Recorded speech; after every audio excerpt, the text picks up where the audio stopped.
¿Qué tal, chicos? Les habla un profe de Free School. En el día de hoy vamos a ver el tema de ángulos. Vamos a comenzar por la definición. Es aquella figura geométrica determinada por dos rayos que presentan un origen común determinado vértice. El origen común o determinado vértice vendría a ser este, o los rayos vendrían a ser OC y OR, y el ángulo vendría a ser alfa. Después seguimos, elementos. Presentamos ¿quién? El vértice, que en este caso es O.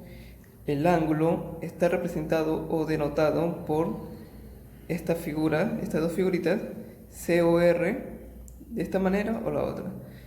Medida del ángulo, en este caso sabemos que es alfa, donde nos dicen que alfa pertenece a los reales positivos. Después vemos otro tema de ángulo que sería bisectriz de un ángulo.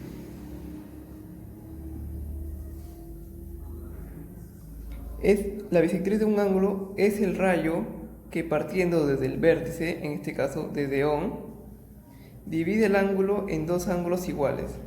En este caso vemos aquí la figura, el ángulo ha sido ¿quién? 2 tita, y como OB es el rayo bisectriz, lo divide al ángulo 2 tita en tita y tita, ¿sí?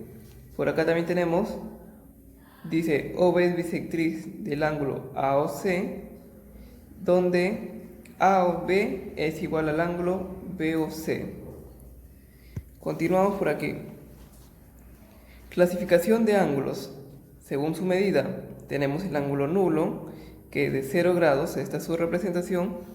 El ángulo agudo, que va desde 0 hasta 90 grados, esta es su representación. El ángulo recto sabemos que vale 90. El ángulo obtuso está entre 90 y 180.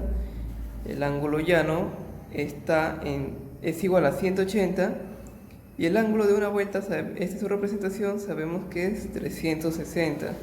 Continuamos por aquí. Según su posición, tenemos ángulos adyacentes. ¿Por qué se le dice ángulos adyacentes?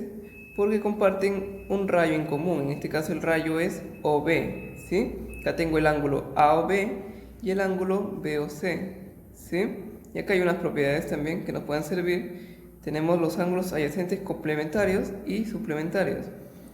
¿Por qué complementarios? Porque la suma de sus ángulos vale 90 y suplementario la suma de sus ángulos es 180. Ángulos consecutivos. Aquí tenemos, de esta manera, tenemos el ángulo AOC, BOC y COD, ¿sí? Cada uno con su respectivo ángulo alfa, beta y tita. Tenemos otra propiedad también, opuestos por el vértice, ¿sí? Este es el vértice, en este caso es O.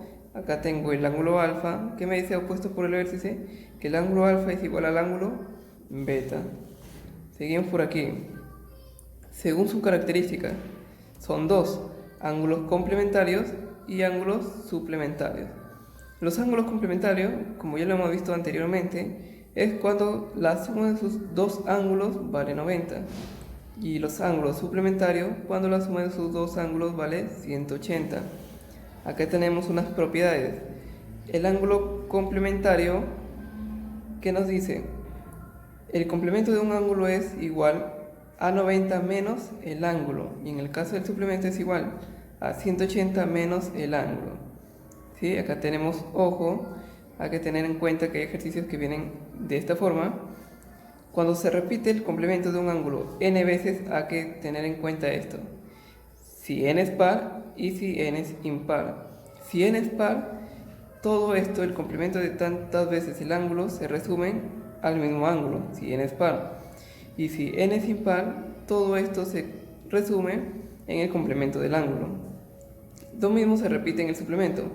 Si n es par, el suplemento de n veces tita es el ángulo mismo, tita. Y si n es impar, el suplemento es el suplemento del ángulo. Eso sería todo. Espero les haya servido.